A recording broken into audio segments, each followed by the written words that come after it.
Yeah, that's right. You never get too tired of that music. But anyway, everyone, welcome to the RaceGuru Thunder Hour. I am your host for today, Sean Engel. At SeanE247, that is where you can find me on Twitter, or as Rich Miletto usually calls it, the Xbox machine. So that's where you can go forth and find me, keep up with all my NASCAR content, because this is a NASCAR-based podcast. So we're here. We're going to be talking a lot of that NASCAR-based stuff, and we got quite a show lined up today. Now, I did mention Rich Miletto. Rich, he cannot make the show this week, so this will be mostly a one-man show, but it's going to be a lot of fun. There's a lot to talk about today. Overall, with the RaceGuru Thunder Hour, I will have a special guest lined up for today, which you will be able to see later on the show when we get towards the picks and discussion section there. So do look forward to that. But in the meantime, welcome towards the RaceGuru Thunder Hour. If you aren't familiar with me, I'm Sean Engel. I am one of the NASCAR experts over at fantasyguru.com. That is right, fantasyguru.com. The site that also is well known for its various sports coverage in fantasy sports and the betting scene. You can go forth, and you're probably familiar with experts like Jeff Mans, Ray Flowers, Ted Schuster, and the like. So go over to fantasyguru.com. This is a fantasyguru.com sponsored show. They help back this show as it is. And, well, at fantasyguru.com, you can get involved with any of the various packages, including the MVP all-in package. It's an insane price, an insane deal. You pay $39.99 for 12 months. You can get yourself NBA, NHL, NCAA baseball, PGA, MMA, soccer, and racing. For just $39.99, it gives you cover for 12 months.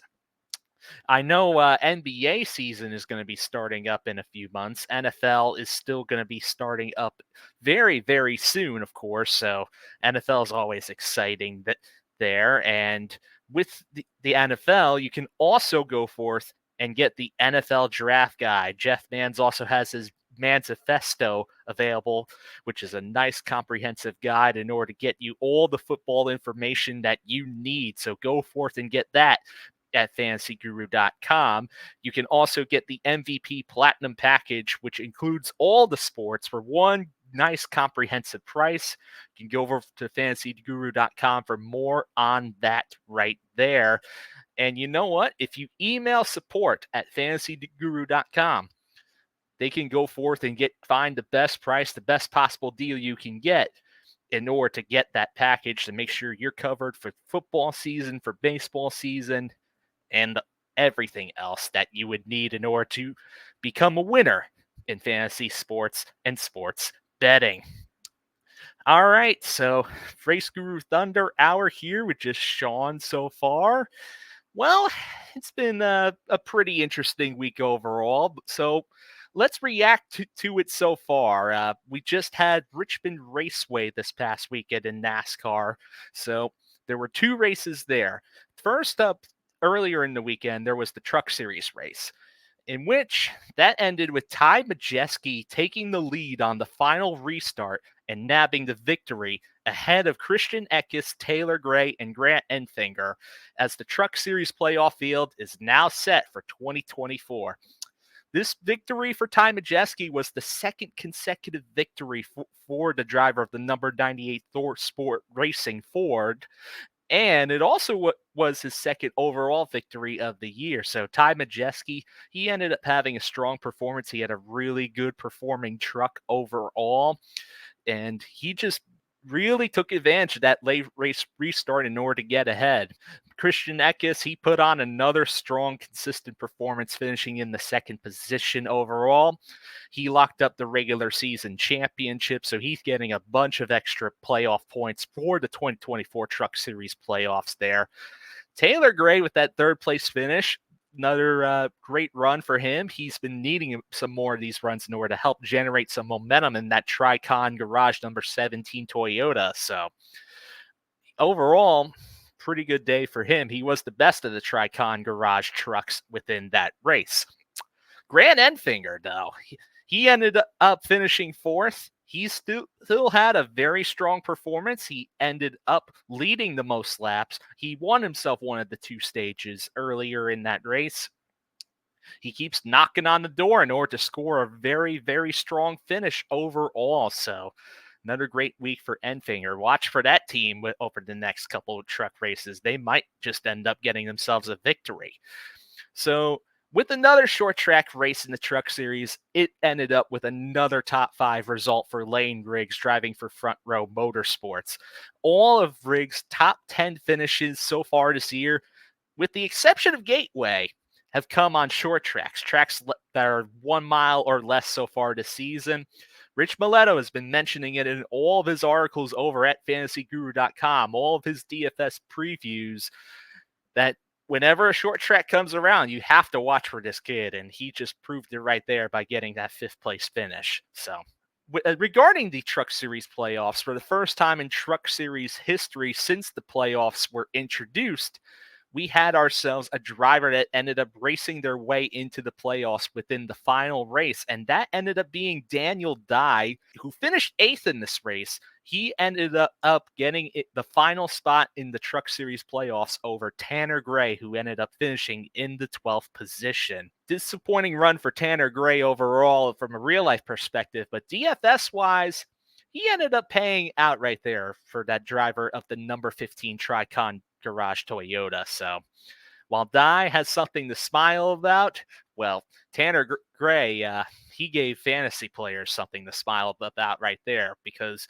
he was one of the top place differential plays of the week for the Truck Series race. He ended up gaining 14 positions. Starting all the way from the 26th position, he ended up finishing in the 12th spot overall. So solid run right there for Tanner Gray, but he wasn't the one that earned the most place differential points in trucks. That ended up being Stephen Parsons.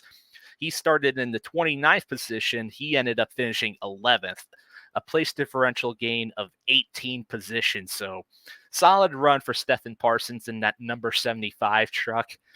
I'm telling you, whenever he avoids trouble, he always ends up getting some really positive results. So another good run there for Stephen Parsons. Now, the driver that ended up getting the 3rd most positions in place differential in the truck race this week was a brand new name, Connor Hall, driving for the number 91 truck for McAnally Hilgerman Racing. He started in the 21st position, and then he just barely snuck into the top 10. So in his Truck Series debut, got a hat tip right there for you, Connor Hall. Good run right there.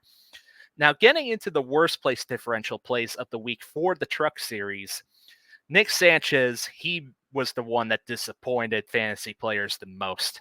He lost 21 positions. He started 9th, ended up fading all the way back to the 30th position. Not a good run at all for Nick Sanchez. A little bit uncharacteristic as it is, because Sanchez has been one of the better overall truck drivers this season. He's just going to have to shake that off and get at it the next race. Somebody else that's also going to have to do just that is Dean Thompson. He started in the 14th position. He ended up getting in some damage, and then he ended up finishing in the 32nd position, lost 18 positions overall. Not a good day for Dean Thompson. And then as for the driver that had the 3rd most place differential points loss, it was actually 2 drivers. William Sawalich, who started in the 5th position, ended up finishing in a disappointing 22nd place for one of the top Truck Series teams, Tricon Garage, overall. So an unfortunate run for the young driver, but he'll probably get at it within the next few races, because that one team is sure to bounce back. Matt Mills, he started in the 18th position. He ended up finishing 35th, getting involved in a crash early on. Another unfortunate run for Mills, who at times has been pulling out some solid runs so far in the Truck Series season. Now, as for the stage winners of this race, it was Christian Eckes and Grant Enfinger. Eckes won the first stage. He got another playoff point there. Enfinger, as mentioned earlier, he won the second stage. Another playoff point for him. Now, as for other finishers in this race, we had Tyler Ankrum in the 6th position. Good run for him. Ben Rhodes, the defending Truck Series champion, finished in 7th. Ty Dillon ended up finishing in the 9th position. He matched his best finish of the year within this race. So hat tip to Ty Dillon right there for the good run. After that, Jake Garcia was in the 13th position. Caden Honeycutt, we expected a little bit more out of him. Usually within that number 45 truck, he finished 14th. Matt Crafton finished 15th. Corey Heim, probably the most dominant truck driver of the year. He ended up finishing 16th after starting inside the top 10. Very disappointing run. Very uncharacteristic of what we've seen out of Corey Heim so in this race. Rajat Caruth was in 17th. Lawless Allen ended up getting a surprising run for his standards in the 18th position. Timmy Hill ended up getting a 19th place finish, squeaking out another top 20. Chase Purdy finished right where he started in the 20th position.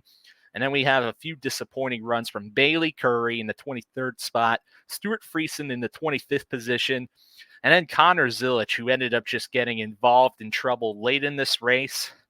We usually expected that number 7 Spire Motorsports truck that he drives in order to do well. He was doing decently until that point in the race over there. Continuing on, the Xfinity Series was off this past week, but we still had the Cup Series race. So in the Cup Series race, Austin Dillon, he ended up getting his 5th career Cup Series victory, knocking Joey Logano and Denny Hamlin out of the way to nab the win. Hamlin ended up 2nd. Logano ended up finishing 19th as the last car on the lead lap. Now, Dillon, he had the race on lockdown, taking the lead from Denny Hamlin with 27 laps to go and was pulling away until Ricky Stenhouse Jr. got into Ryan Preece with 2 to go. That set up a whole mess of events that would eventually come. And it's quite interesting when you think about it too, because up until that point, Austin Dillon, he was probably having one of the best runs of his career, where he legitimately drove through the field, had a great car behind him, overtook Denny Hamlin, was pulling away. Man, oh man, that overtime restart kind of just put a damper on the good vibes of that whole finish right there. Hamlin and Logano, they were not thrilled, and they questioned the integrity of the finish. Austin Dillon, he basically said he did what he had to do. NASCAR, well, they said they were going to evaluate the finish as well as to see through all the different post-race actions if there were going to be any potential penalties. We'll get into more detail, and there's more on that a little bit later into the show, because NASCAR did provide some more details on that. But for now, let's finish covering the race here. So Toyota, they occupied 4 of the top 6 positions. Denny Hamlin ended up finishing in the 2nd position, as mentioned. Tyler Reddick, Reddick continues to be the king of consistency in recent races. He ended up scoring another top 10 finish, finishing in the 3rd position. And then Bubba Wallace ended up scoring a 4th place finish. 2311 Racing in particular, they had a really, really good day overall. So hat tip to 2311 right there. And Christopher Bell, he dealt with that speeding penalty earlier on in the race. He had arguably the fastest car, despite his crew chief, Adam Stevens, not being there. They had an interim crew chief this week. That 20 car looked really, really fast, and he ended up coming right back for a 6th place run. So good job there for Christopher Bell. Trackhouse Racing also made their presence known within this race, with both of the drivers ending up having good days. Ross Chastain, he just barely snuck into the top 5 overall there, finishing 5th. And then Daniel Suarez, he ended up finishing 10th, but he also led 93 laps and was taking advantage of the option tires so far within this race. So good on him. The option tires, let me touch on that for a second there. The option tires, they really ended up working, and made the race a lot more interesting what it was expected to be, because drivers and teams, they had to strategize between using the regular prime tires and then these new option tires, which allowed for more grip, but more tire wear over the course of a run. So it made things very interesting because you see different drivers come and go. And I really think that NASCAR and hat tip to Goodyear, they both did a good job with these new tires. And let's not lose that within the narrative overall of the entire finish, because the finish, of course, is what got people talking about this race. But the tires, I would like to see NASCAR bring these tires to other short tracks, or, maybe even give the possibility of having two different types of tires be selected for different races, because that would make race strategy very, very interesting. We'll see what NASCAR does regarding the option tires and how they're going to take that towards other tracks. But I think overall it was a success. But what wasn't a success was Ford. What happened to Ford in this race? Really? Because you know what? There were no Ford drivers in the entire top 10 at the end of the Richmond Cup race. Ryan Blaney, he was the best Ford finisher in 11th. So very, very disappointing for the manufacturer, because the entire top 10 was all Toyota drivers and all Chevy drivers. So hopefully they'll be able to make it back up within this next race. But I'm sure, because Ford, they're quite good at the next track the Cup Series is visiting this week. So I'm sure there's going to be a good opportunity to bounce back. Now, as for the top place differential plays of the week, we had Ross Chastain. He ended up gaining 17 positions, started 22nd, finished 5th. The next highest driver, or drivers in this case, because there were two, gained 13 positions of place differential, were Michael McDowell, who started 28th and finished 15th, and Brad Keselowski, who started 29th and finished 16th. Now, over at fantasyguru.com, we emphasized about Brad Keselowski. That was a great call. We knew he was going to be rising through the field, but we didn't really put as much attention onto Michael McDowell. He ended up taking advantage of the option tires to score one of his better finishes in his Cup career at Richmond overall. So good, solid, decent day for Michael McDowell in that Front Row Motorsports entry.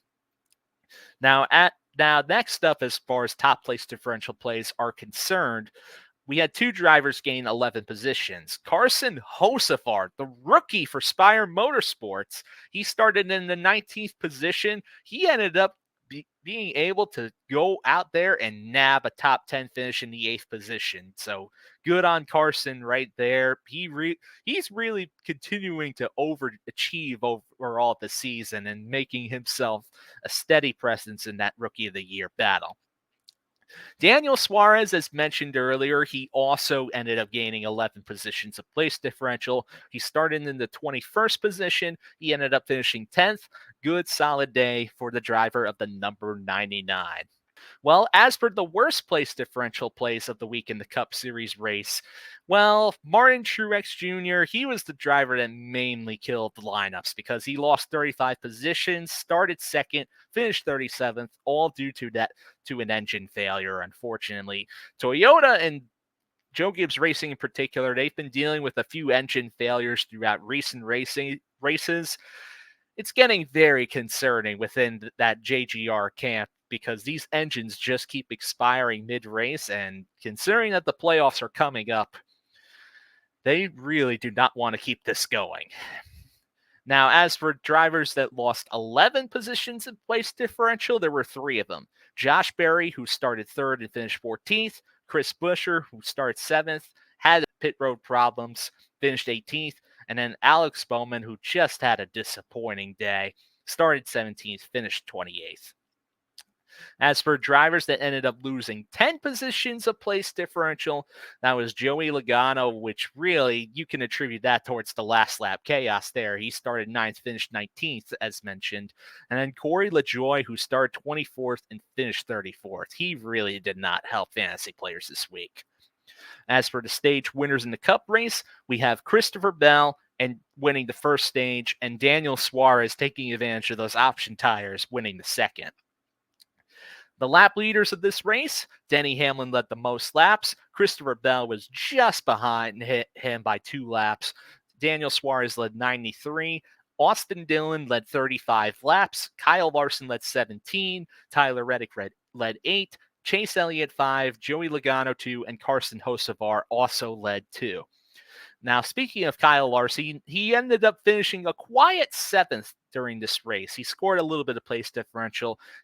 Decent day for him overall. Chase Elliott, he continues in order to have a really consistent season. He gets another top 10 finish in a nice position. Kyle Busch, he ended up having some issues midway through the race. He ended up coming right back up to 12th, so not too bad of a day for Kyle. I know it's not up to his standards exactly, but still decent day overall, and he needs to just find some sort of matter of consistency at this point with how his season has gone. William Byron ended up finishing 13th, right where he started. The Todd father, Todd Gilliland, ended up finishing 17th. Another decent run for his standards. Noah Gragson ended up finishing 20th. And then we have Chase Briscoe finishing 21st. Ty Gibbs had a disappointing day in 22nd. Ty Dillon ended up gaining a few spots of place differential and finished 26th. So he ended up working out as a very cheap play for DFS this week. Justin Haley, the free square, as Rich and I usually call him, he ended up gaining some spots and finishing in the 27th position. And then Ricky Stenhouse. Ricky Stenhouse Jr. finished 36th. This whole madness, it all started just because Ricky just lost control of his car. Wild. He ended up finishing 36th. So back towards the finish of this race. Now, NASCAR, they finally ended up releasing their penalty report. So overall, this is what NASCAR said. They first of all took the time to review the finish after there was a lot of talk about it. They wanted to review all the post-race actions, and they have concluded that Austin Dillon's victory will stand. He will get the trophy. He will get the prize money. But his victory is no longer considered eligible in order to participate in the 2024 Cup Series playoffs. Just because he violated Section 12.3.2.1b of the NASCAR rulebook, which deals with playoff eligibility and status overall, that race finishes must be unencumbered by violations of the NASCAR rules or other actions detrimental to stock car auto racing or NASCAR as determined in the sole discretion of NASCAR. A lot of fancy words for saying NASCAR basically made the decision after listening back to all the different audio, including Austin Dillon's spotter, basically saying to wreck him, in reference towards wrecking the 11 of Denny Hamlin right before the start-finish line overall there. So that after getting into the back of Joey Logano on the final quarter, that sent him up to the wall. Austin Dillon that then just hooked the right rear of Denny Hamlin. And that ultimately, while Austin Dillon got the victory, it ended up meaning that he's not going to be a part of the playoffs. He's penalized 25 driver and owner points. And that spotter, as mentioned, he is going to be suspended for 3 races. Now, overall, there's been a lot of finishes in the past where NASCAR has kind of let slip with different drivers getting into the back of others in order to get race wins. But this is kind of a bit of a different circumstance where we've had a driver get into 2 different drivers in order to win the race. So I'm going to guess that probably how NASCAR was looking at it was they viewed the contact between Dillon and Joey Logano as basically kind of a racing incident going for the win. We've seen that a few times before. Even Joey Logano himself about 2 years ago at Darlington pulled that kind of move on William Byron in order to take a race win after that was retaliation. But Austin Dillon, he was just doing this just because he wanted to try to make the playoffs. So Austin Dillon, he felt his season was on the line overall, and he felt like he did what he had to do. But NASCAR, they basically said, no, that's not how we're going to see it, and they made the call right there. Now, Richard Childress Racing themselves have announced that they will be appealing these penalties. So as far as how the storyline towards this is going to go, it's probably not going to be all over after all. So we will wait and see to hear how basically NASCAR is going to handle the appeal process, but they have confirmed at the very least that they're going to try to make sure that this appeal process is completed before the start of the playoffs. Now, Joey Logano, he may have been a victim in the fact that Austin Dillon got into him and basically ruined his chance to win, but he's not entirely faultless himself because he ended up getting fined $50,000 by NASCAR when he spun the tires of his number 22 team Penske Ford in anger near the RCR number 3 team's pit box. So this was a violation of the member code of conduct for compromising the safety of others. Basically, Logano pulled his car up. There was a bunch of bystanders, some members of Austin Dillon's crew.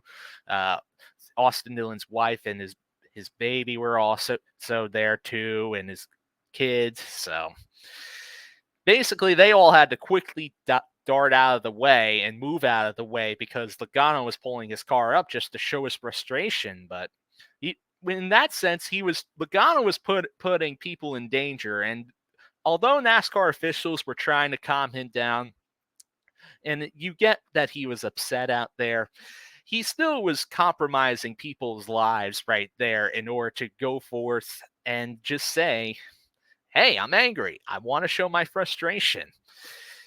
Not really the best look for that number 22 driver right there. And while he did get fined $50,000 for the incident, considering how close it was when you look at video footage online, there's a couple different angles. I watched one in particular that was very, very telling about how close he actually was. Yeah, I think that the penalty should be a little bit heftier because $50,000 towards these drivers that end up getting paid lots of money in order to do what they do, that's like a slap in the wrist to them, just to be like, hey, don't do that all over again. But really, things like this should not be a thing happening on pit road, especially when it's endangering people's safety. And the NASCAR officials that were there alongside those bystanders that weren't a part of the team, they should have been a little bit more strict and tighter with making sure that it was safe to even go on the track because the engines were still running on the cars at that time. They were not fully stopped. Absolutely outrageous that people's safety was even being compromised or considered over there. So while Joey Logano could go forth and consider his actions and try to maybe not do something like that again, I think NASCAR themselves with the officials, they got to put a little tighter leash in order to make sure that the cars out there are stopped and make sure that it's safe in order to go on the track before you let people walk onto the track in order to celebrate a race win like that. That's just my piece over there with that, and I'm going to leave it at that overall. So that is the penalty report for this week. Now, in other news for the week, Erik Jones and Daniel Suarez both signed contract extensions for next year. Now, it's interesting because both of these two drivers, they were involved in silly season talk overall for various rides. Now, there was some speculation that Daniel Suarez could perhaps move on away from Trackhouse just because it took so long for his 2025 deal to get done.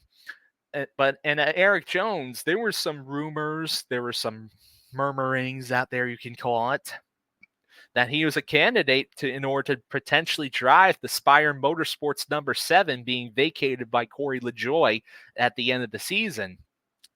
But as it stands right now, Erik Jones, he ended up deciding to stay with Legacy Motor Club. He signed a multi-year deal. But as for Suarez, though, this is a little bit interesting. He only signed a 1-year extension.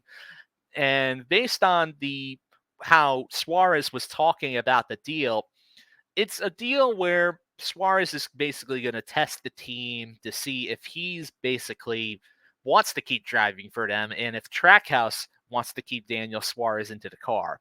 The wording is a little bit weird. I encourage you all in order to form your own conclusions about that and let me know what you think of the Suarez extension or the Eric Jones extension for that matter in the comments section below. So if you're watching this on YouTube, that is. If you're listening, let me know in the Fantasy Guru Discord what you think about the Daniel Suarez extension and the wording and phrasing and how Trackhouse and Daniel are going to handle this one-year deal. Now, more news. We got some Xfinity Series news. The Xfinity Series is not racing this week, but that does not mean the news cycle stops for them. So, the number 97 Xfinity Series crew chief, Bruce Schlicker, he's ending up leaving Kaulig Racing. He was the crew chief for Shane Van Gisbergen in that number 97 entry. Apparently, it was personal reasons as to why he is leaving the team. So Kevin Walter, who currently is the crew chief for the number 11 Kaulig Racing team in the Xfinity Series for Josh Williams, he is going to go and end up replacing him.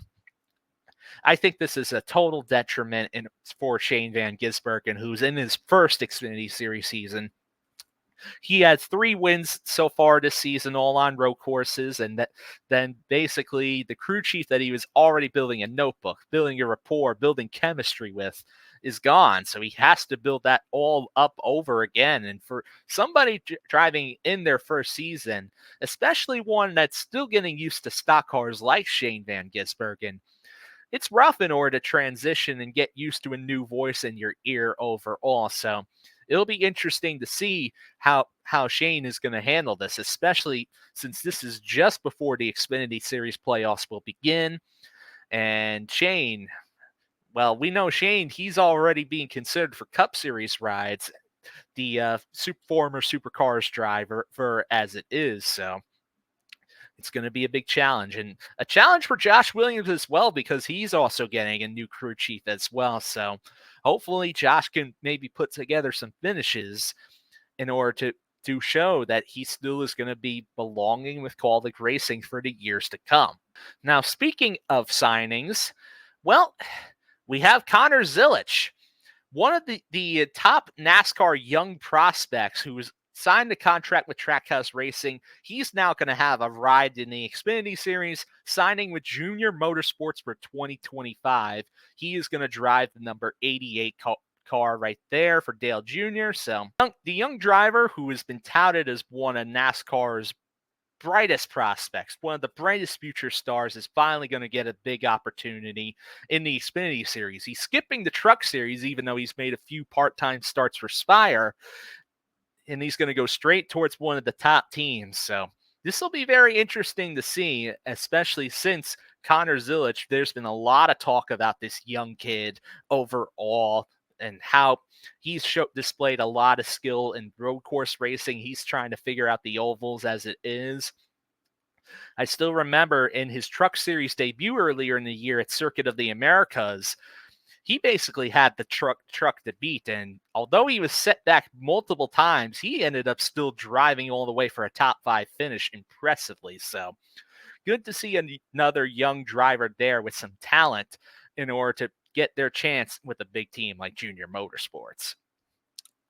Now, speaking of drivers that could be on new teams, there's also Hailie Deegan.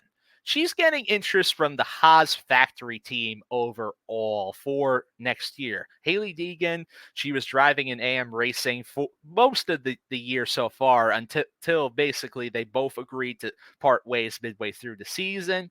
So now we know Haas factory team, which was Stewart Haas Racing. They're going to become Haas factory team next year after the Tony Stewart part basically is leaving the sport at the end of the year. So Haas factory team, they're going to have 2 Xfinity Series entries next year. Hailie Deegan is being discussed as one of the drivers for one of them.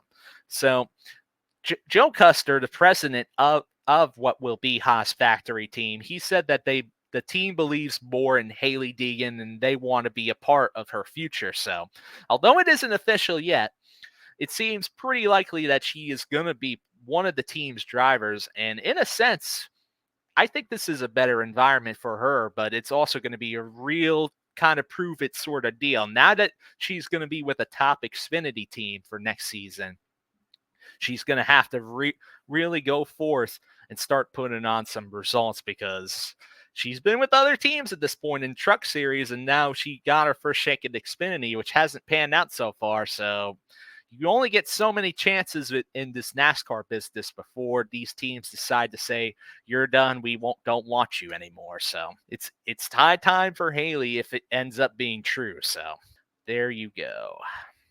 Now, before I invite my special guest on for today's show, I'm going to go forth and do a little bit of a track preview for Michigan here. So what should we expect? We got ourselves a large 2-mile oval. The speeds are going to be very, very fast. The Cup Series is making their first and only trip of the year to Michigan. They used to go to this track 2 times per year. This track is considered a home towards the manufacturers, so all 3 of the manufacturers really want to win this race, because this is the track closest to Detroit, where a lot of these manufacturers make their cars for the very first time or just make cars in general. We're using the intermediate Speedway rules package for this race, and the Xfinity Series is going to be using the Super Speedway rules package. So overall, when it comes towards strategy, we're going to have to really focus on being able to find the dominators where we can, because this is a track where passing can come. And there is a lot of room on this track for drivers to make passes. So something that we do have to keep in mind, especially when we keep an eye on practice. We see how fast these drivers go and where they can move all over the track. It's something that we're going to have to factor in mind for DFS construction in particular. So while place differential is going to matter this week, dominators are going to be a factor, because if you also get out front, you get a clean air advantage, which makes your cars also go faster if you're one of these drivers. And all these drivers love track position for that reason. It's going to come into play within this race in particular. So having a nice balanced lineup is going to be key overall. So let's get into some notable and part-time starts for this week's race. Now, as mentioned, the Truck Series is off this week, so we're going to head straight towards the Xfinity race. Here are the part-timers that are going to be in this race. Patrick Emmerling in the 07 for SS Greenlight Racing. Daniel Dye is back in the number 10 for Qualig Racing this week. That could be an entry to watch right there. Logan Bearden in the number 14 for SS Greenlight Racing. Could be an interesting case depending on where he qualifies. Lawless Allen, Truck Series regular, is making his Xfinity Series debut with AM Racing in the number 15. I'll be honest, I'm a little concerned about that, considering Lawless Allen's talent and results have just been all over the place. He's not been one of the brightest Truck Series stars as it is. He does get the occasional decent run here and there, so we'll have to see how he does. But I'm not expecting too much with Lawless Allen in that AM Racing entry. So Taylor Gray, he is driving the number 19 for Joe Gibbs Racing this week. Now, I really have my eye on that in particular, but somebody else that I have my eye on even more is the other Joe Gibbs Racing part-time entry, the number 20 with John Hunter Nemechek. So we have a Cup Series regular right there driving that number 20 once again. So when John Hunter enters these Xfinity races in that number 20 car, he's always competitive regardless of whatever track it is. So you have to really keep an eye on him as a potential favorite in order to win this race. So Jeffrey Earnhardt is back in the number 26 for Sam Hunt Racing. Noah Gragson, another Cup regular, is back in the number 30 for Rhett Jones Racing. They have that partnership with Stuart Haas Racing, so that's another entry to really keep an eye on right there. Joey Gase is in the number 35. Cesar Beccarella is in the number 45 for Alpha Prime Racing. Could be a decent value pick right there, depending on where he qualifies. You have Morgan Baird in the number 53. Carson Kvapil is back once again in the number 88 for Junior Motorsports this week. So he's always a driver that you have to keep your eye on for a good, solid finish, especially in that JRM equipment. And then Josh Bilicki is in the number 92 for DGM Racing.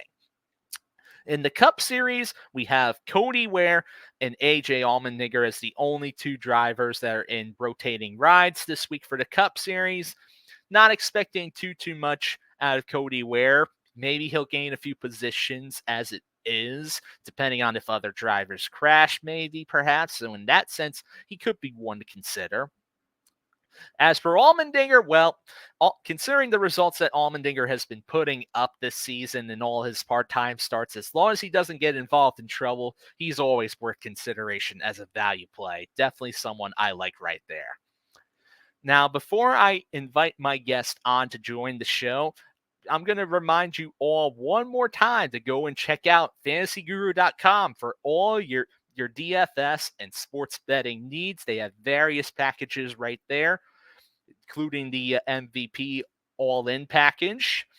You can go forth and get the MVP all-in, the game time MVP package, the MVP platinum package, and be sure to go forth and get yourself involved with one of those NFL packages, as fantasy football training camp will be this week, and you wouldn't want to miss that if you're into football. You get 12 hours of educational fantasy football content right from all the different fantasy football experts, including Jeff Mans, Ted Schuster, Ray Flowers, and so much more, including Rich Miletto. He will be there too, so you're definitely going to want to check that out. So I ended up teasing it at the top of the show, but I am going to have a special guest with me come on right now to discuss some NASCAR picks. So around some circles, they call me the Prince of Racing. So, they say I'm part royalty.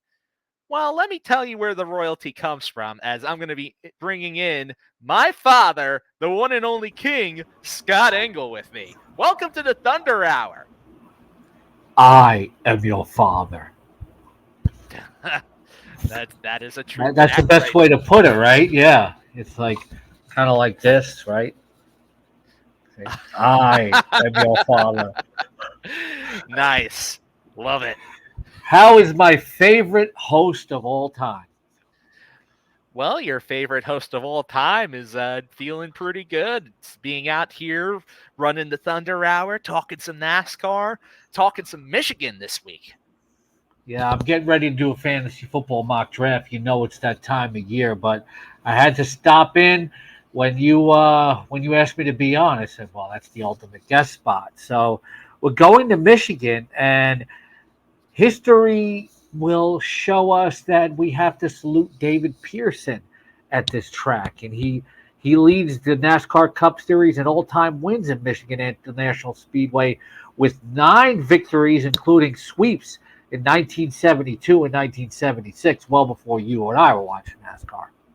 Yeah, that's really bringing it back right there. The Silver Fox, David Pearson. Yeah, I thought the Silver Fox was Larry David, but it really depends on who you talk to. But looking at the current drivers, Joey Logano showing last week, getting knocked out of position to win the race by Austin Dillon. This is a track where he can certainly rebound to push for the win. He is tied with Kyle Larson for the all-time wins at this site with 3, and he also has the most poles of the active Michigan pole winners. By the time some people watch this, we'll have decided the poll. But if Logano can take the pole, and knowing the history here, he could be the kind of dominator that we look for in fantasy racing and DFS. Just taking that into account, and also in betting. He's second best in average running position at this track, 4th best in average finish, and most importantly, he's second best in driver rating at Michigan International Speedway, 97.4. Yeah, there you go. Logano is a driver that, while he's not top of the list for me this week per se, I do think he is a pretty solid option overall. 8,800 on DraftKings, and on FanDuel, he is 10,500. The salary is definitely friendly enough that you can roster him in quite a few lineups overall as it is. And Ford, well, they've won the last 3 races at this track, so I'm expecting the Fords to really bounce back after the Ford teams had a disappointing day at Richmond there. Yeah, what I really like is the betting odds. Like we just talked about him and Larson. Larson is plus 850 to win. Logano has the sixth best odds to win at plus 1,000. So I gotta like that. You're gonna lay a few ducats there on Joey Logano. Yeah, Logano, he's a driver, like I mentioned, that he's not one of my top choices, but I can understand the reasoning for really considering him, especially based on the history overall at Michigan. Yeah, and looking at some other potential contenders, well, not somebody we think of all the time nowadays, but Brad Keselowski, the number 6 driver of the RFK Racing Ford, his driver rating at this site all time, 96.4 is third best, and he's fourth best in average running position, and also fourth in 3,671 laps in the top 15. I'm also liking him from a betting perspective at plus 1,100 to win. And then, plus 300, okay, to finish in the top 3. I have a lot of love for Brad Keselowski in particular this week. He's actually a part of my betting core for, like, my top 4 betting plays of the week overall.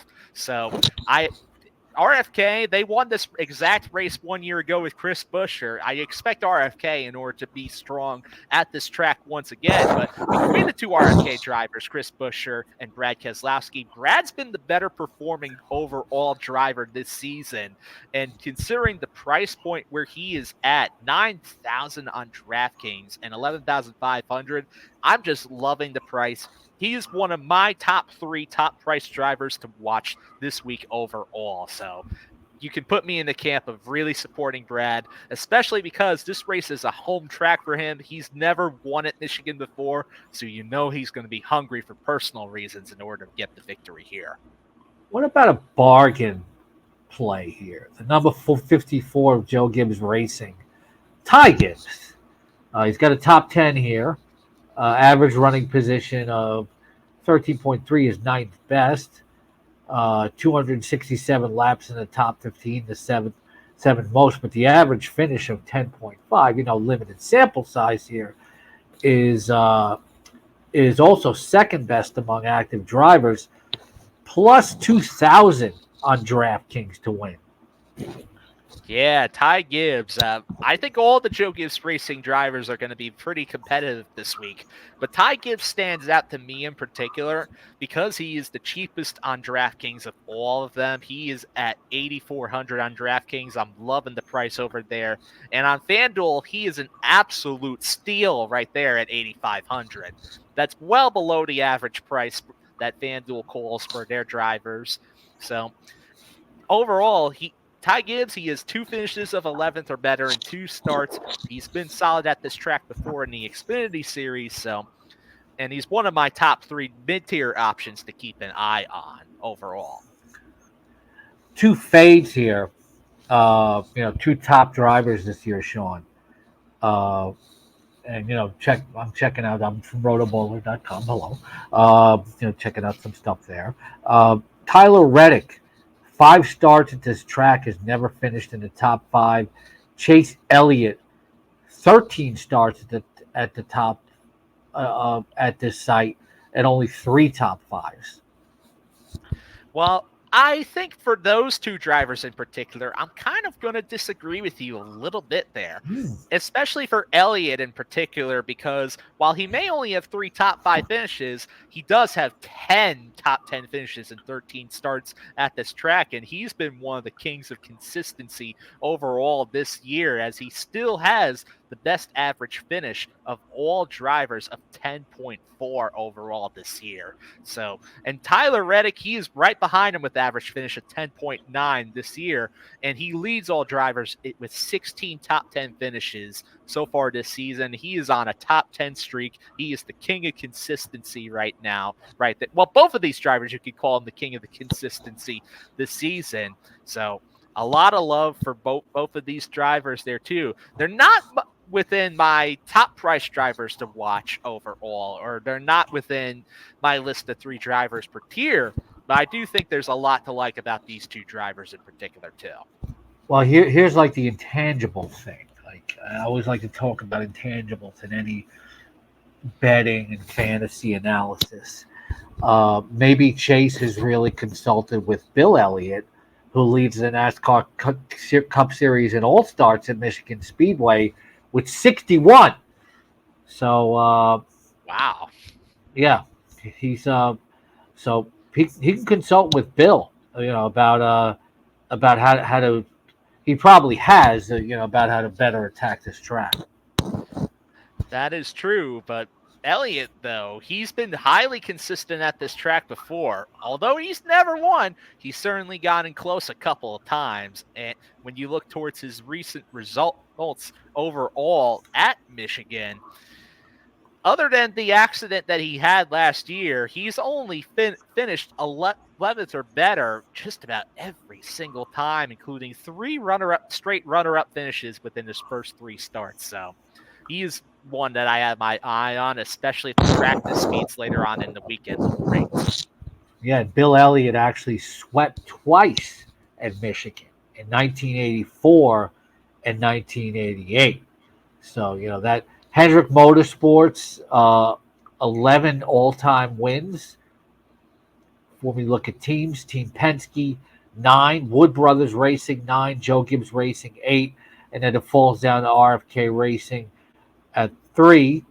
Like we said, Logano and Larson have the 3 most wins. Denny Hamlin is 2. He's going to be a contender here. And Chris Buescher, also a winner, I believe, from the pole last year, right? Yeah, that is correct. He won this exact race 1 year ago. Another driver that I overall have some respect for as it is, especially based on his price point. He's 8,600 on DraftKings, which isn't too bad when it comes to overall price. And he is the exact average on FanDuel, a flat 10K. So not too bad overall for Buescher. I'm still going to pay attention to how he does in practice because he's been a little bit iffy at times, depending on the track. But this was a good track for him last year. So he is somebody I have my eye on too. Well, Sean, I want to thank you for having me. It's always a tremendous pleasure to be on with you. We talk NASCAR together, and now people get to see it. What the informal, personal conversations are like. Yeah, it's very true, especially in our household as it is, where we talk about NASCAR.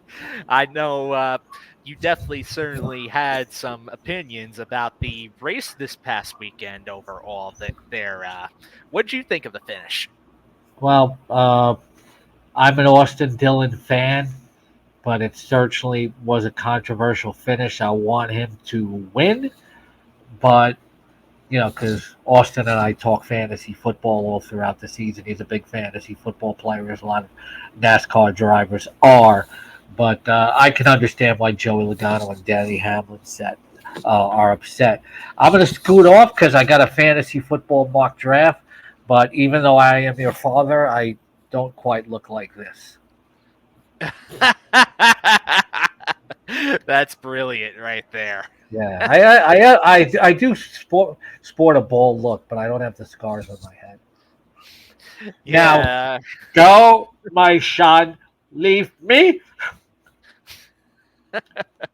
I will go forth and close out the show. Thank you for hopping on here. Anytime. He's the best, people. Thank you. I am. Okay. The Leo, very confident. See ya. I'll be seeing you. Thanks for hopping on. Okay. All right. So on that note, special thanks to my father, Scott Engel, for hopping on, giving us a little bit of NASCAR conversation right there. I'm just going to close out the show by naming all my picks and bets there. I teased some of them. We mentioned some of them overall. As far as my top price drivers to watch this week, I had Kyle Larson, Denny Hamlin, and Brad Keselowski. I talked a lot about my Brad Keselowski love over there with my father on, but I also really do like Kyle Larson and Denny Hamlin. Both drivers been highly successful at this track. Denny Hamlin is riding a top 10 streak on this particular track as well. I think he's going to be one to watch. And I know he was frustrated with that finish this past weekend at Richmond. Look for him in order to really bounce back. Now, as for my mid-tier drivers in order to watch for this week's race, Ty Gibbs was one of the three, as mentioned before. Joe Gibbs Racing Equipment is going to be doing very well, provided they don't have any more engine troubles. So, Ty Gibbs for the price point, love it this week. Now, another driver that I really like, especially for this race, that maybe some people might not be talking up enough, is Bubba Wallace. Now, Bubba, he does have a runner-up finish, but he did also lead over 20 laps in the last 2 Michigan races. He's been on a hot streak lately, finishing top 5 in the last 2 races, and one of those being Indianapolis, which is a bigger track. And you know, those bigger tracks, considering we don't have Auto Club Speedway this year, they're probably the closest comparable we can get towards Michigan. So I'm expecting Bubba, especially since he's in the middle of a playoff battle right there in order to get into the playoffs, to have another strong run. He could be a potential case in order to win this week. Now, as for my third driver there, this was like the below 8K pick of mine. There aren't a lot of drivers that overly impress me when you get towards between 7 to 8K over there on DraftKings. But the one I like the most is Daniel Suarez. He's had his fair share of decent finishes at Michigan before in the past. So he has 3 top 10 finishes in 11 starts. And that includes last year's race where he ended up finishing in the 6th position, when he also led 12 laps, finished top 10 in the first 2 stages. He led 33 laps the year before. So he's a driver that, especially since he's on the rise right now with some solid finishes. He's finished 11th or better in 3 of the last 4 Cup events. That I think for the price point, he's 7,500 on DraftKings. I think that's worth taking a chance on right there. 7,500 on FanDuel. Absolutely cheap right there too. I like his teammate Ross Chastain as well. He's a little bit more expensive, and depending on how Ross and Daniel do, this could be a little bit interchangeable. But I do prefer Suarez overall because he leaves a little bit more cap flexibility compared to Ross Chastain. Now, as for potential sleepers and value picks that I have for this week's race, I got the rookie, Carson Hocevar, especially because he's been on a hot streak of top 20 finishes. I mean, this kid, he continues in order to click off some nice and solid finishes. Spire Motorsports were pretty solid at this track last year with Corey LaJoie. I'd have to imagine some of the same information will come into play during this week's race. But as for Carson Hocevar, you have to go all the way back towards Gateway. He only has 1 finish outside the top 20, and that was at the Chicago Street Course. He's finished 8th last week at Richmond, finished 12th the week before at Indy, finished 17th at Pocono. If he ends up qualifying far back enough, like about mid-pack, if he was like in the lower 20s or so, I think you got to really lock that in overall. As it is, even though he's never seen this track before, I think he's worth taking a chance just based on the equipment and how Carson has just been running. Now, next up, I have the Todd father, Todd Gilliland. So, in all of his starts on 2-mile intermediate tracks, this is between Michigan and Auto Club, Todd Gilliland has scored positive place differential every single time. Now, he doesn't have the most glamorous finishing results overall because his best finish within 2 starts at Michigan, his best finish is a 27th place finish, but he did start deep back in the field both times. But you have to also keep in mind with Todd Gilliland, too.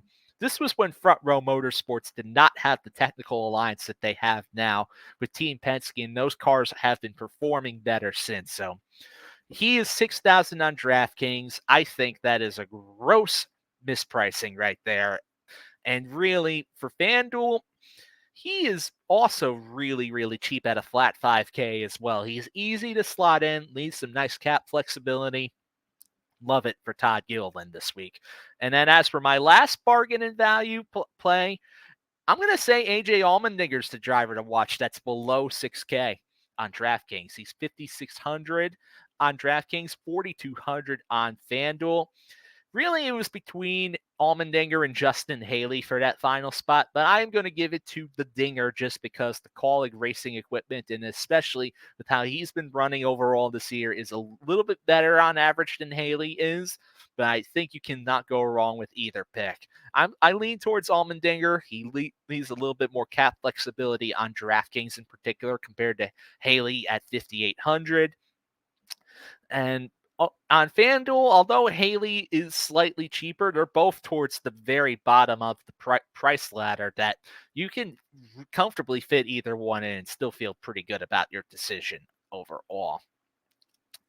Now, getting into my betting core four, these are the outrights to win. I have Denny Hamlin at plus 550 based on DraftKings Sportsbook, Kyle Larson at plus 650, Ryan Blaney at plus 800, and Brad Keselowski at plus 1100. If you want somebody a little bit deeper, the closest I'd say to a legit long shot that could win, Bubba Wallace at plus 2000. Especially because he's been on a hot streak, as mentioned. He's got the cars right there. 23-11 is just clicking off. Great finish after great finish. And Bubba likes this track before. So that is how I'm going to wrap it up today. So thank you all for watching the RaceGuru Thunder Hour. This has been Sean Engel here. You can always find my content at fantasyguru.com. I will be coming up with the Cup Series breakdown and a cheat sheet for this week's race.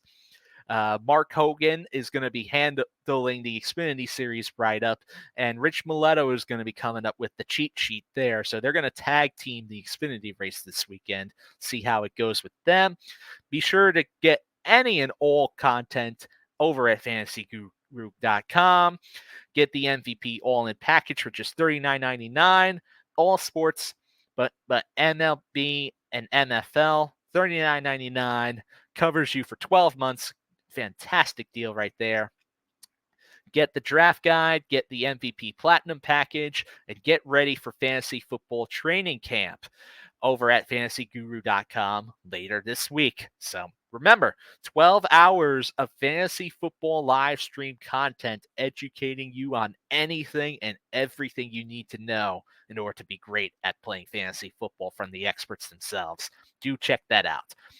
All right. On that note, thank you all for watching. If you have anything you want to say regarding any of the topics discussed in this particular episode, be sure to leave comments on the YouTube video or hit me up on Twitter at SeanE247 or X if you still prefer to call it like that, but I really don't. But hit me up there. You can hit me up in the Fantasy Guru Discord and the NASCAR chats. So be sure to head over there where I'll be helping you out set your DFS lineups for the weekend. Thank you all for watching and listening. And, well, be sure to give it your best. And, may we all head towards victory lane fantasy and betting this week. Let's do it. Let's do it. All right. See you guys all next time.